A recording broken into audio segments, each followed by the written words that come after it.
Financial stress is real, and knowing how to manage it before it escalates to an uncontrollable level is paramount. That's the reason why I decided to make this video, because I found out a lot of things about living in Japan that I had never heard about. Now, let's talk about what I will share in this video. I'll talk about when payments, salaries are done, and the currency exchange. Ho, ho, ho. Most importantly, remittance internationally. How can you send money? And of course, at the very end, I'll share some of the solutions, or I will say methods that you can use to plan properly and save. Okay, let's start from the very first point. Payment of salaries in Japan is very, very subjective. What do I mean? It means that in some companies, they would divide the time frame. It's not exactly 2 months, but almost 2 months. All right, let me give you a specific example. So when I came, I started working in April, the middle of April, but my company had already informed me that from the middle of April till the end of May, that's when I'll get my very first salary. That means I had April and May to take care of myself with my own money. And then they'll pay you at the end of May. That's almost a 2 months gap. However, that's a legal structure in their system, of course. Not all companies do that. And that also means that I got the salary for May in June. I got the salary for June in July. It's just like that. Until the end of the contract in March, but I got my final salary in April. I heard, of course, that at the end, if you want to leave Japan, for example, in March, because contracts end in March, you can ask for an early payment. Not early payment. They can send it to your bank account directly in your country, or you can ask a friend to send it to you, if the friend is still in Japan, of course. That's a very complex process if you want to leave Japan at a specific time and you don't intend to come back. So take note of that. Now, the second part is the monthly payment. Some companies decide that if you work for May, they pay you only for May. That means if you work 3 weeks or 2 weeks in May, you'll be paid only for the 2 weeks in the month of May. This also is, I would say, a bit different, because some companies will say that they are going to pay you on the 25th of May. I mean, like the middle of the month, we can call that middle, or towards the end of the month. And other companies will say their payment is the 31st of May. I'm giving the month May just an example, not really like that's the case in all times. So every company has a different payment time. This requires a lot of money management, because if not, it becomes very difficult to wait for the next salary to get money. Anyways, I have to drop this point in here because I was surprised to hear from one company that you can take loans. So they offer loans that teachers can take at any time. The only condition is, from the month you take the loan, every other month they will be deducting your salary. They'll pay back the loan from that money. And this is typically for the months of summer and winter, where we generally are not paid. I will do a second video to go in more details about the salary structure, so wait for that video next. All right, now let me talk about currency exchange.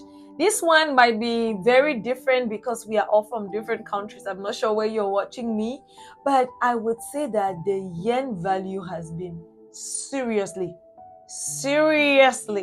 dropping in recent times. And that means the value of how much things you can buy with the 230,000 that the company will be proposing to you is not going to be the value of what you might be thinking. All right. Every country is different, of course, and our currency values are equally different. But I know for a fact, for the number of people I've met here, it's almost impossible to become a millionaire with the Japanese yen. I mean, in terms of if you have to depend and save and think that at the end of the year, for example, you will become a millionaire in your country, it is challenging, largely because almost every other day there is some price increase in Japan. I'll give an example for rice. Rice is a staple meal that almost everyone eats every day. But a tiny little bag of rice for this size will be like 2,000-3,000 yen. It's not small money. And if you have to compare all the other things that you need to buy for food alone and apartments, the bills are unbelievable. So living and spending in Japan requires a lot of financial management skills. And if you haven't done that before, I recommend you do a crash course before you come to Japan because it will be very relevant for you to know when and what to not buy, and equally where to buy, because there are some supermarkets that have very, very affordable prices, and there are others that you can guess the opposite. All right, now let me talk lastly about international money transfer. Transferring money from Japan to your country, depending on where you're coming from, might be very, very expensive. I heard and I know that the exchange rates between Japan and other countries is very high. I don't know why I had to say that slowly, but it's to emphasize that if you plan to come and live in Japan and you'll be sending money every month, you need to think that twice. Because every time money leaves Japan, exchange rate reduces the amount that your family or whoever is receiving the money will receive. Anyways, this one I have to give a solution, or I would say a suggestion to it. There is this company called Wise. It's an international digital money transfer, and they have, of course, connection in Japan. I have heard that their rates are fairly good, but then that also means that your family members or whoever you're going to be transferring the money to has the Wise app. That way they can receive the exchange rate at a lower level compared to if you want to do a bank from Japan, sending directly to your bank or another bank in your country.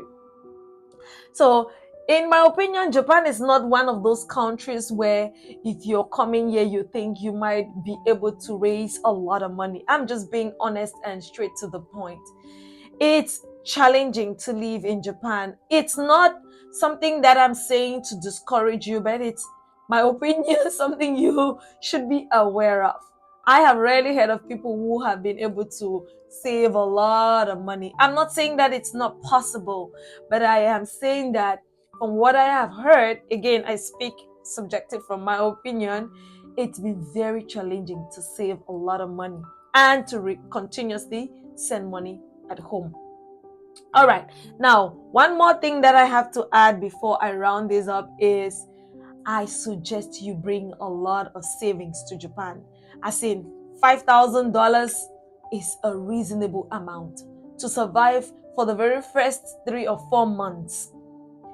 Because if your company is going to pay you after 2 months or 3 months, you will need a lot of money to survive.